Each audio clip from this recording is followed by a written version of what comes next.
Hello, good morning.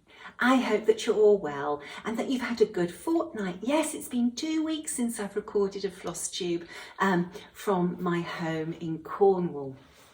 I have got so much to talk about. I want to tell you all about our visit to the States. A lot happened. I've got so many goodies to show you. I brought goodies home and I came home to lots of goodies in the post as well. But the one thing I'm so excited about is this little sampler, Oscar Topsfield, stitched by a boy. Now this is a sampler that Oscar stitched when he was away at school for his mother and father, and it's a Christmas message. A Merry Christmas and a Happy New Year to you all. When this you see, remember me when I am far away from thee, to mother and father from Oscar. And this sampler has strong naval connections. If you have anybody in your family associated with the Navy, this would be a fabulous little sampler to stitch for them. It's not going to take long. It will be wonderful to stitch this when we have Christmas in July, which is coming up very quickly. And it would be wonderful to stitch as a gift for parents or for other friends or family. You can just substitute out to mother and father to, you can put names of friends or family on there. It is absolutely delightful. Now, when I was at the attic, I wasn't part of the faculty, but Jean very kindly allowed me to address the room to talk about Oscar. And I thought it would be so nice if I could share that short 5.5-minute talk with you. I'm going to read from my lecture notes and I'm going to insert some photographs into the video. Okay, so here we go. Are you sitting comfortably? Oscar stitched his sampler in 1904 when he was 12 years old, whilst attending HM Greenwich Hospital School. Greenwich Hospital School was founded in 1712 by Royal Charter for the relief and support of seamen serving aboard the ships belonging to the Royal Navy, who, for reasons of age, wounds or other disabilities, were unable to maintain themselves. It also provided for the widows and the maintenance and education of the children of seamen that had been killed or disabled. The school became a great success, offering the boys an education suitable for entry into a seagoing career at various levels. The girls were given an education suitable for domestic service. In 1841, the girls' part of the school was closed and the way cleared to extend the nautical education of the boys by providing a land-based training ship in the grounds in front of the Queen's House, facing northwards towards the River Thames. We believe that it was a tradition at the Naval School for boys to cross-stitch a sampler to send home to their parents. We know of the existence of other similar samplers, all of them on perforated paper. Now, sailors often use their off-duty hours aboard ship to do handcrafts such as carving, knotting and needlework. From the early 1800s until the turn of the next century, many English sailors spent their precious time, free time, with needle and thread. Until the 1880s, seamen had no standard uniform and had to provide and maintain their own. Another task they faced was repair of the sails, coupled with the need to mend their own clothing. The sailors had to have at least a rudimentary knowledge of sewing. Now, when you think of embroidery in connection with the Navy, the first type that comes to mind are the woolies. They were often worked on a scrap of canvas from an old sail and depicted a ship. However, some of the woolies were embroidered on land by men who had survived their service, and those are in better condition and made from better materials. Nearly all surviving examples of sailors' embroidery are of naval ships. They were made to commemorate the man's service and probably given as a gift to a loved one. Oscar's sampler was worked as a gift for his loved ones, his parents. He stitched a message to them, a Merry Christmas and a Happy New Year to you all. When this you see, remember me when I am far away from thee. To mother and father from Oscar. Oscar Leonard James Topsfield was born on August the 14th, 1892, to William and his second wife, Elizabeth. The family lived in the county of Essex at Southend-on-Sea. William had joined the Navy in 1854 and served for 20 years. He was a Crimean war hero, serving in the Baltic on a score of ships before leaving the Navy with the rank of a captain of the hold. He was a chief petty officer. Oscar followed his father and joined the Royal Navy on July the 6th, 1910. We are fortunate to have a copy of a photograph of Oscar and his wife Catherine, known as Kitty. It was taken on November the 8th, 1919. It was their wedding day. Just look at those hands. They are the size of shovels. It's hard to imagine them holding a small needle and delicate perforated paper. Oscar left the Navy in 1922 and he and Kitty had 2 children. In a 1939 register, the family are living in Southend-on-Sea with Kitty's father, and Oscar is working as a grocer's cellarman. Oscar died on March the 4th, 1974, and Kitty 8 years later in 1982. Their son, William, died in 2020, and we suspect that the sampler became available for sale when his estate was dispersed.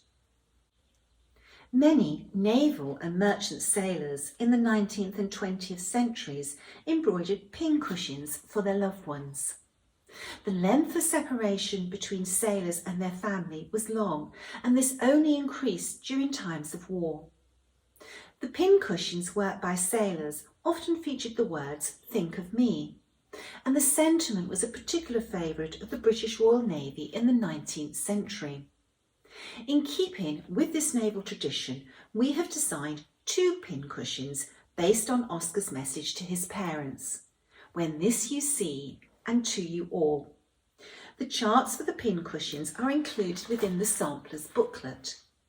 Today, through his needlework, when this we see, we remember Oscar Leonard James Topsfield, even though he is far away from thee.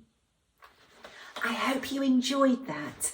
I often think when you know the backstory behind a sampler, you feel differently about it. Oscar's booklet, it includes Oscar's story and that photograph of him on his wedding day. You have the chart for the sampler, and then you have the chart for the 2 pincushions. Oscar's sampler was stitched on perforated paper. I haven't got it to show you because I actually gave it as a gift to Claudia Dutcher Kitzler for her perforated paper collection. What was very interesting at the event last weekend was that we had the original on perforated paper. Claudia stitched a model on perforated paper, and then we had the linen model that was stitched by Melissa Gay. Melissa did a wonderful job stitching this sampler. I stitched the 2 little pin cushions. Now, I'm not a finisher, and I did finish these myself. This is a little mattress pin cushion, and this is just a little 2-sided cushion that has been put together. I did think it'd be rather nice to have some tassels on the end, but I haven't got round to doing that. As I said, I'm not a finisher. But they are adorable, and I've really used these pin cushions. They are a size that they sit very nicely in my little sewing tray and some of my little wooden sewing boxes.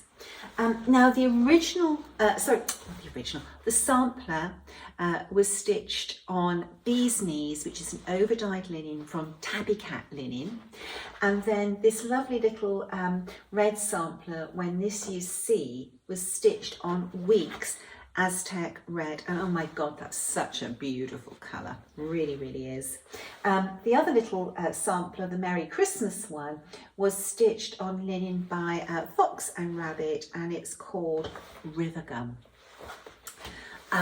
The little sampler uses 9 colours, and we stitched it with Soie 103, and it's worked beautifully. I'm so thrilled with it. With the pin cushions, we used a cream and a navy against the red background because we thought that was very sort of British naval colours. And then for Merry Christmas, we just used a red and a green because to me, red and green are the colours of Christmas. Now, this booklet is available on my website and from needlework stores around the world, and as a PDF download on my website. We had a mishap with a shipment that was going to one of our distributors. Something happened to the box en route, so it only came to light just after I'd left for the States. So on Friday, a replacement box was sent, so there might be a slight hold up with American stores getting the booklets, but they are on their way. There's an awful lot of booklets gone astray in the post, but I suppose things like that do happen. Okay, so very, very pleased to be able to add a boy sampler to the Hands Across the Sea samplers portfolio. They're so rare, boy samplers. What else? Okay, lots and lots of goodies and lots of things to tell you about my adventure in the States. Linda and I, we travelled together, but we took separate planes. It was just how it worked out. And do you know what? It's a funny thing. Things always work out for a reason. On the way back, everybody's plane on that Monday seemed to be delayed. I got to the airport to find 2 of my friends who had left the hotel hours before I had, were still waiting to board their plane. Linda had a text message come through that her plane was going to be 6 hours late. My plane was about 2.5 hours late. Now, I had a really good connection time when I booked my tickets. And as it turned out, I'm so glad I did. When my plane got to Dallas, I had to run from C terminal to D terminal, and I only just made my plane. If Linda had been with me, Linda needs wheelchair assistance, and there is no way that she would have made that plane unless they held it for her. Things work out for reasons. The ironic thing was that on the way out, I had a 3-hour connection. When I went to board my plane, I could see with that air tag I had in my luggage that my luggage wasn't in the same terminal as I was leaving, and I went to see the concierge in the lounge, and they said, "Oh, it's no problem, you know, things get here very quickly, it'll be on the plane." I said, "Well, how can it be on the plane when the plane is boarding?" "No, don't worry." Anyway, I got on the plane and I looked at my air tag, and it had moved from D terminal to C terminal, and it looked as if it was on the tarmac, but it didn't look as if it was on the plane, but it was close to the plane.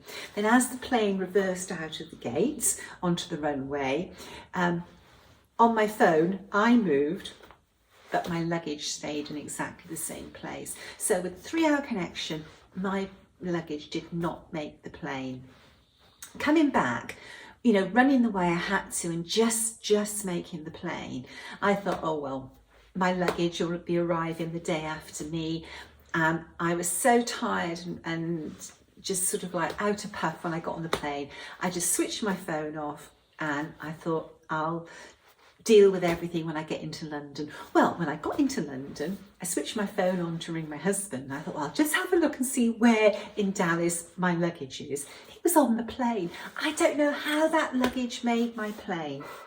There we are. Things work out for strange reasons.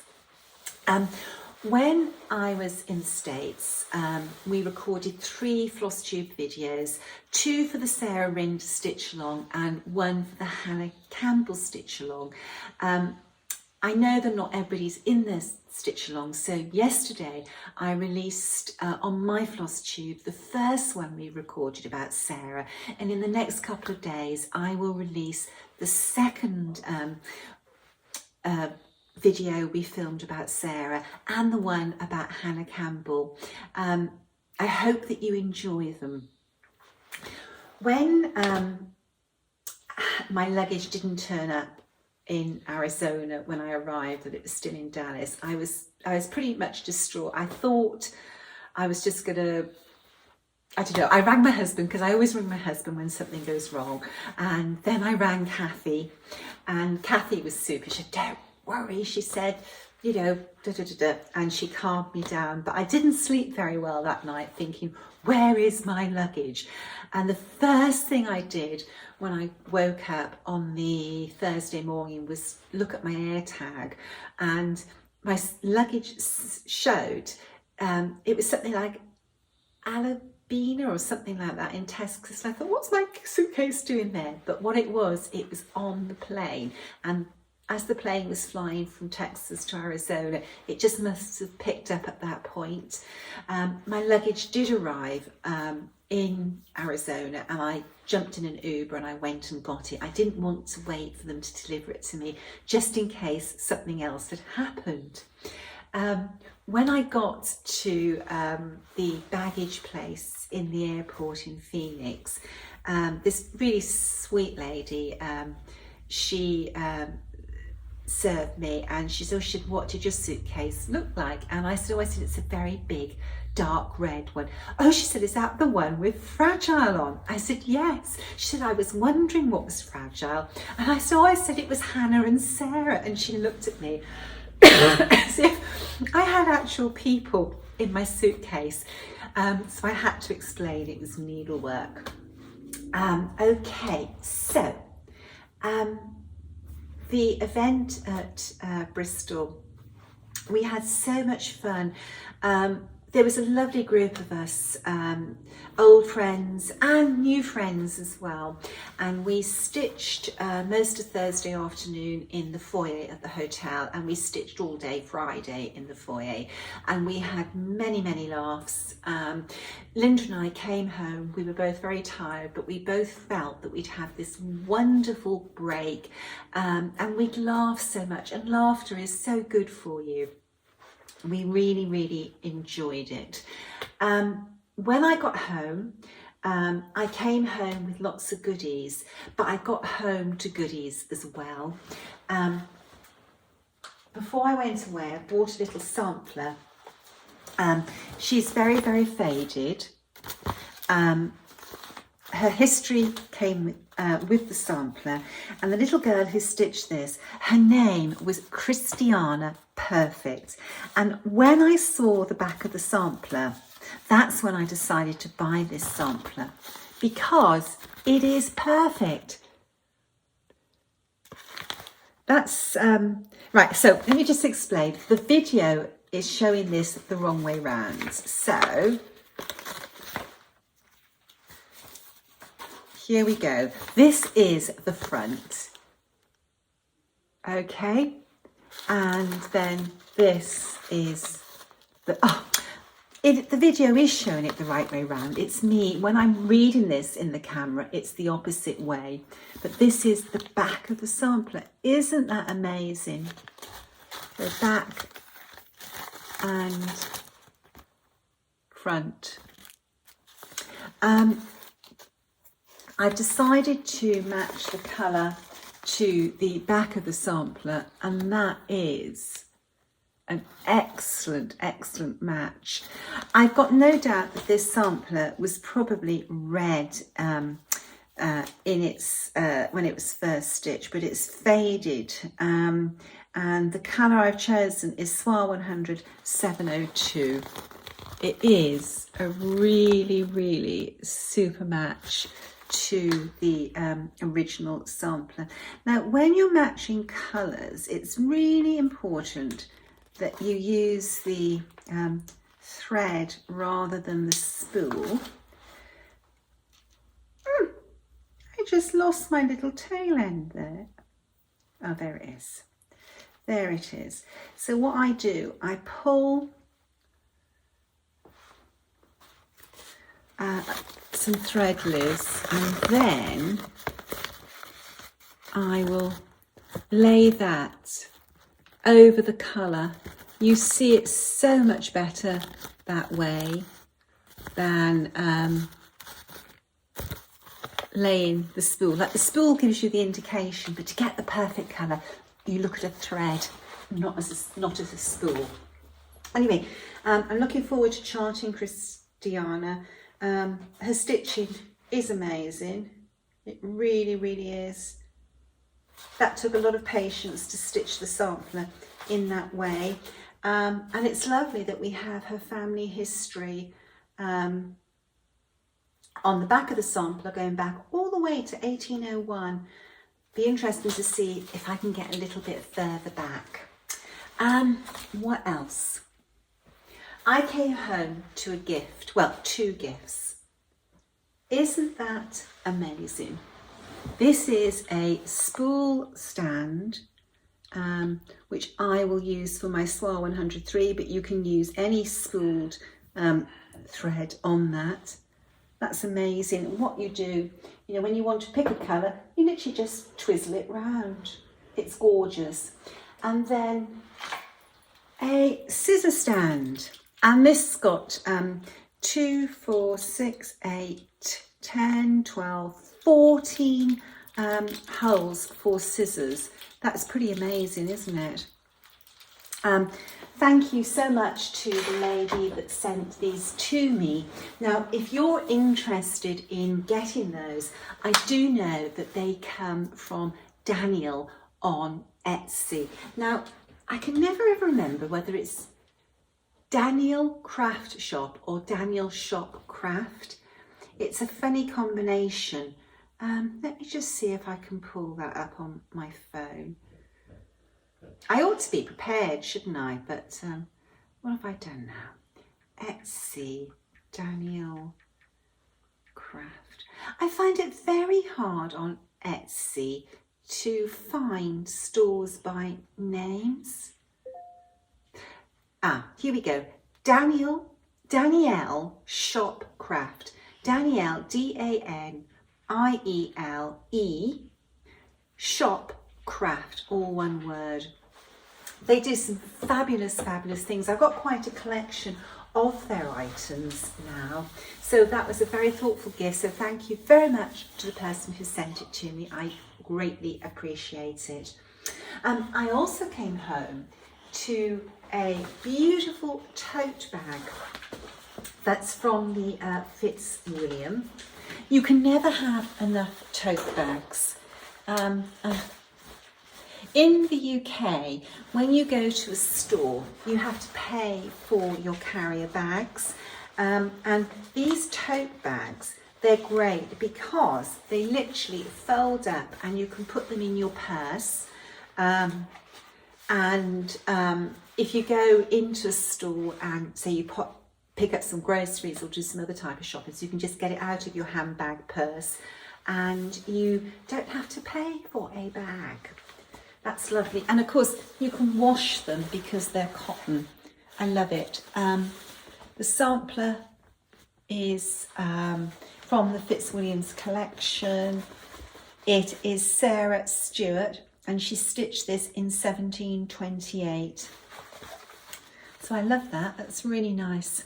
I love tote bags. They are so useful. The other thing that I was sent was this lovely little pouch bag, again from the Fitzwilliam Museum. For those of you who got the glasses case from the Fitzwilliam, this will match the glasses case.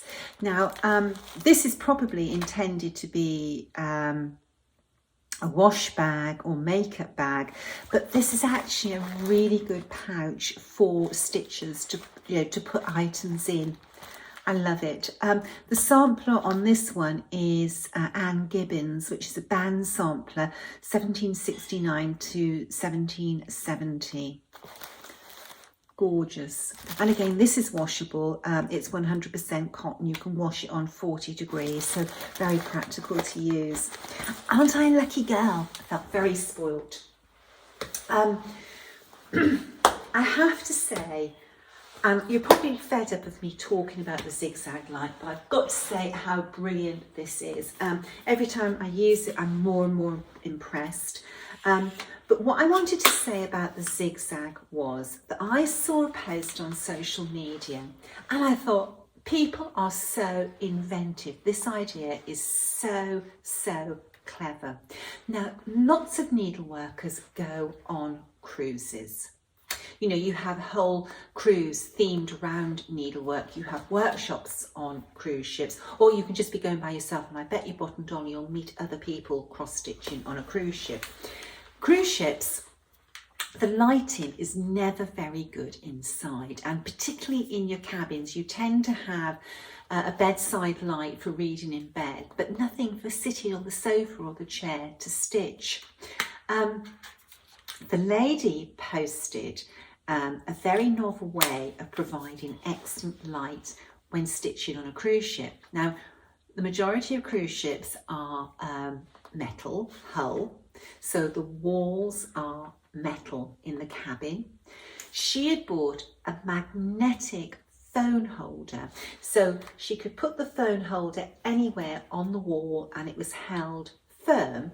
And of course, this is telephone size shape. The telephone holder held her light. So she had her light held onto the wall by a magnetic telephone holder over her shoulder so she could stitch. I just thought that was so brilliant. Now, you'll get about 4 hours battery out of your zigzag, but if you're stitching all day on a cruise ship attending a workshop, that's not going to last you.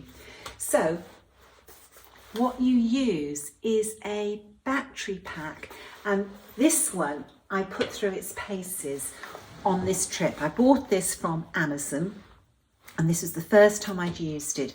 It has a little loop, but the loop is actually one of the chargers, and it just pulls through. And then you have, I can't tell you what the names of all these different connections are, but you have every connection possible for your phones and different things. It's just so compact. I was really pleased with this. My travel-on case has a flap at the front. You just unzip and it drops down a bit, and I can keep all my electronics, my iPad, my zigzag light, my charger, my cables, and this just slides into one of those internal pockets. This was absolutely fantastic. When I was on my trip, I was running low on my phone at one stage, and basically I just plugged my phone into, I think that's the phone one. No, it's not. That must be the phone one. Here we are. So I just plugged my phone in and I held it like that, and my phone was charging, and that was very easy to hold, and I was absolutely gobsmacked how quick this charged up. Now, the first time I charged the power pack, it took a while, and I spoke to my friend Linda who had sourced these, and she said that hers took a while the first time, but what you find after that, they do charge up very quickly. This one is made by this company, VRURC. and they come in all different colours. I just thought that was so compact. Very impressed with that. Okay, so what else? Kathy Ray was very, very kind and generous to me when we met. She had made me this lovely scissor case holder with my initial and my name and my company name, and it's magnetised. That's how it is secure. And inside were a beautiful pair of scissors, and these two magnets act to hold this in place. No, they don't. These two magnets, in some of the previous ones, they're held by magnets.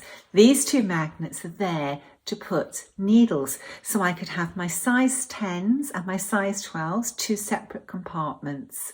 Isn't that beautiful? And then she gifted me this lovely pair of scissors as well.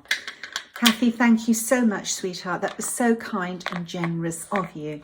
I've known Kathy for quite some time now, and I've been following her journey with her laser work, and I have this really lovely collection of some of the first products she's made, and followed through how she's developed her range of laser cut needlework projects, and they're lovely, really, really nice.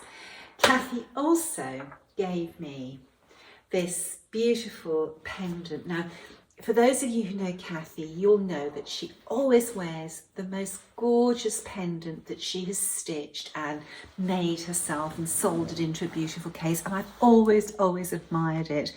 And then when she gave me one for me, I was just absolutely blown away. It's gorgeous. Thank you so much, Kathy. I'm going to choose a lovely necklace to hold this pendant, but I also thought it would be really lovely as a brooch, and I could run this off a natty pin. I think that would be really beautiful. I love brooches. I love wearing brooches. I like wearing brooches on my jeans as well, and if you've got a nice big chunky brooch, you can put that on your jeans instead of a belt. You know, you just pop it here, and it can make quite a statement, or a brooch on the side. I often wear little brooches on my cuffs as well. Gosh, that was a little sidetrack, wasn't it? I was given some beautiful pin cushions by different ladies who attended the event. This is absolutely gorgeous. It's a little glass dish with a pin cushion in, and it came with a counting pin. That's in my sewing case. I put it there safely because I didn't want it to break while we were travelling. This is a lovely one. I love the crazy patchwork. That's gorgeous. Love the colours on that.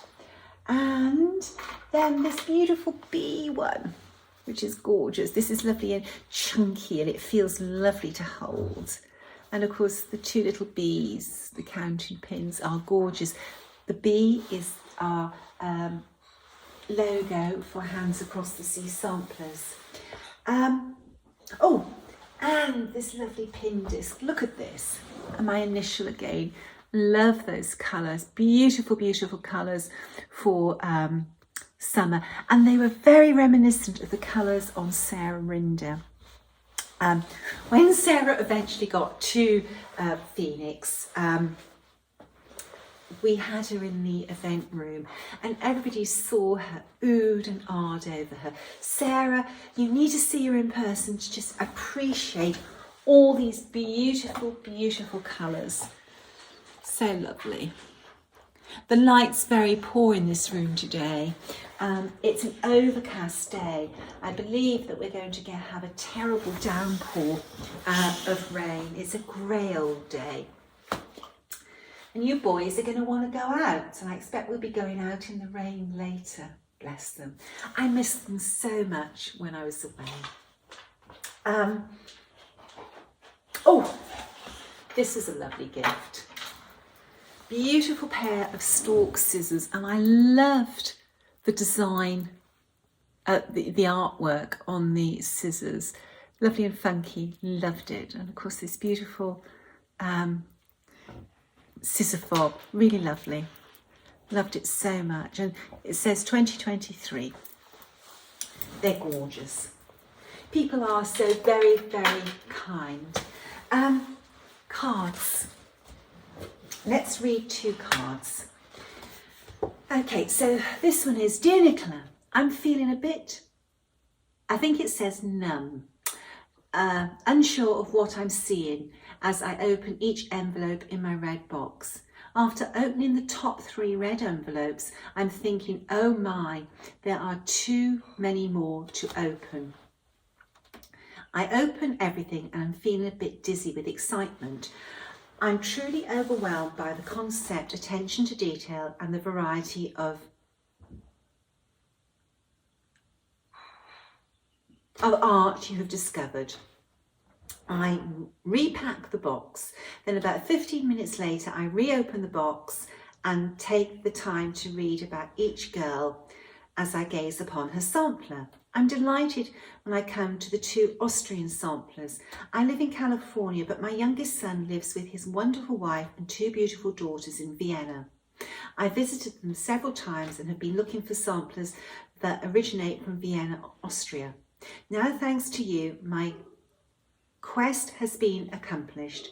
I've purchased other mystery boxes in the past, but nothing compares with the letters from Europe. My best friend is currently in hospice care and I accompany her through her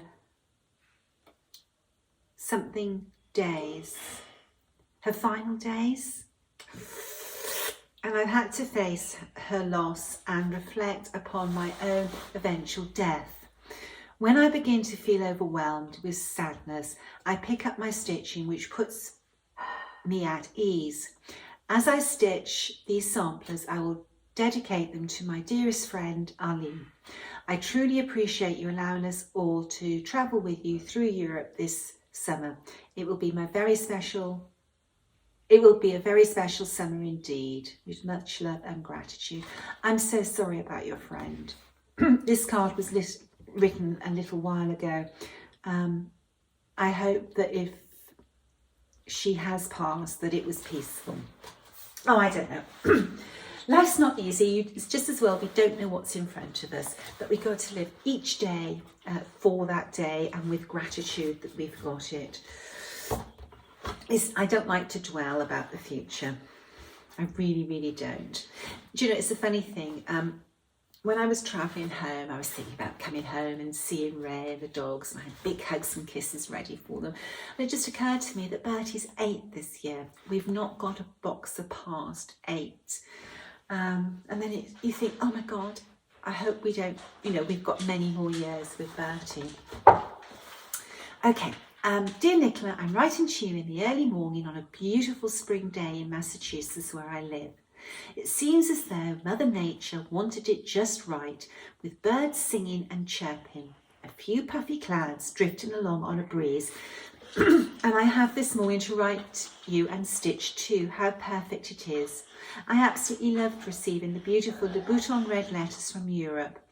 It was such a joy to open that I took pictures. The time, care and love you put into creating it is remarkable. Thank you. I'm very glad I was able to receive one, and I will be starting my journey soon.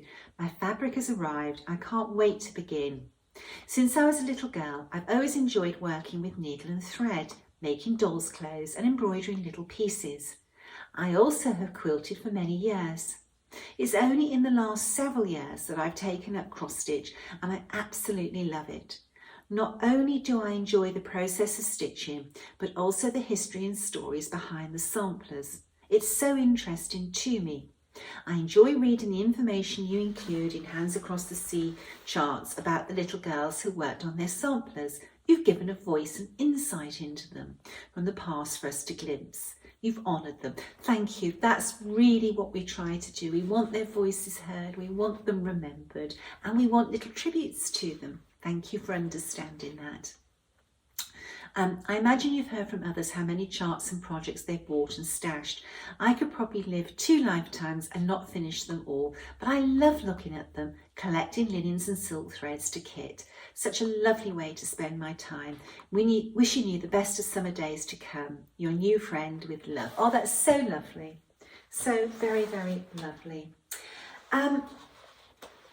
Reading the cards, you read good things about people's lives, you read sad things about people's lives, you read about what their needlework means to them, and it makes you realise that we're all in that same boat. We all have ups and downs in life, and you know, I think needlework means the same to all of us.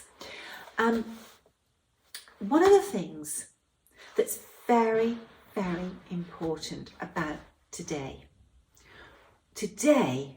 we are the custodians of needlework, and we have a responsibility not only to look after the needlework of the past and to remember the needlework of the past, but we've got to protect the needlework of the future.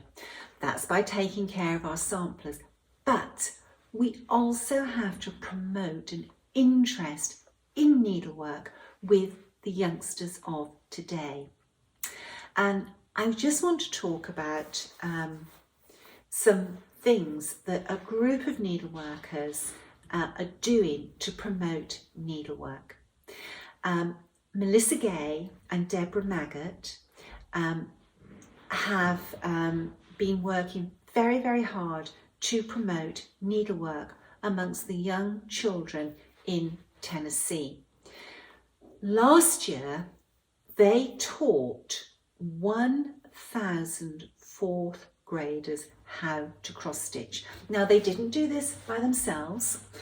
They had sponsorship from Jean at the Attic, Kathy at Needle in a Haystack, Janine at Acorns and Threads, Janice at Traditional Stitches, and Lamora from Access Commodities. And lots of people helped them. Judy Hall spent the day teaching the children.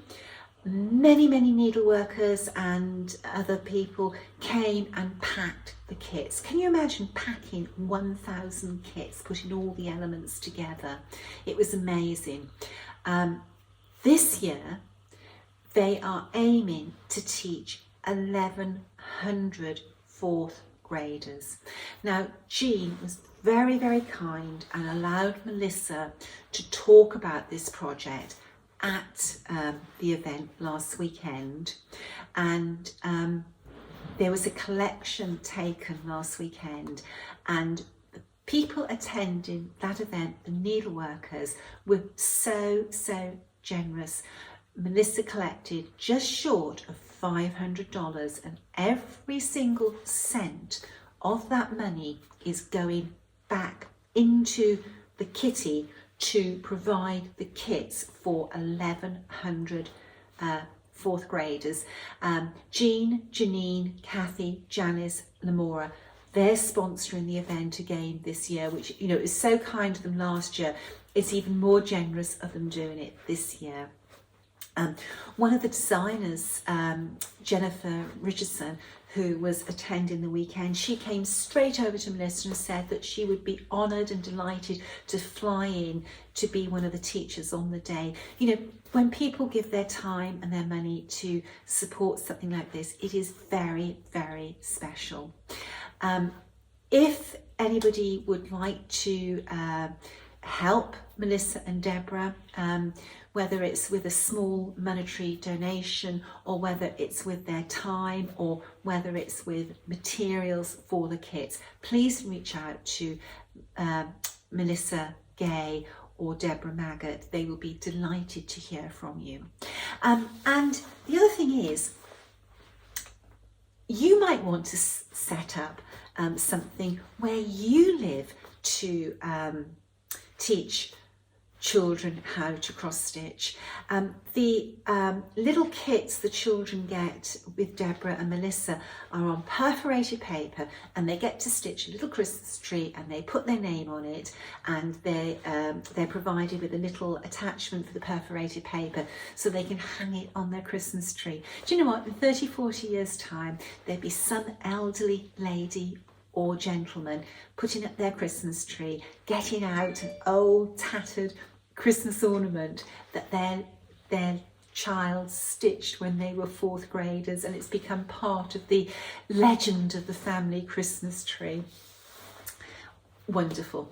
I think promoting needlework in whatever way you can is so, so important, and particularly amongst children. Anyway, this is one of my longest videos. I'm going to wrap it up now. Next Sunday, we're off on a little adventure. Ray and I are travelling to London next Sunday, and we fly to Edinburgh on Monday. We're going to Edinburgh and Glen Eagles, and this is a trip that we were meant to have taken the week the Queen died, and the event we were attending was cancelled because it felt that it was not respectful having such an event in Scotland, because the Queen passed away in Scotland, and we totally agreed with that. So we're very, very excited. I can't miss another weekend of a Flosstube because I've missed a few lately with all the travelling. So my Flosstube next week will probably be on the Saturday, so just watch out for that. Would you like one more look at Oscar? There he is. He's got his little anchors, his beautiful message to his parents. If you were going to personalise this, this says Edward Regina, ER 1904. You could put CR for Charles and 2023, and then you can stitch all of this, and then you can put to whoever you're going to gift it to. This will not take you long to stitch. Very, very doable as a gift for somebody. Enjoy. Until the next time, bye-bye.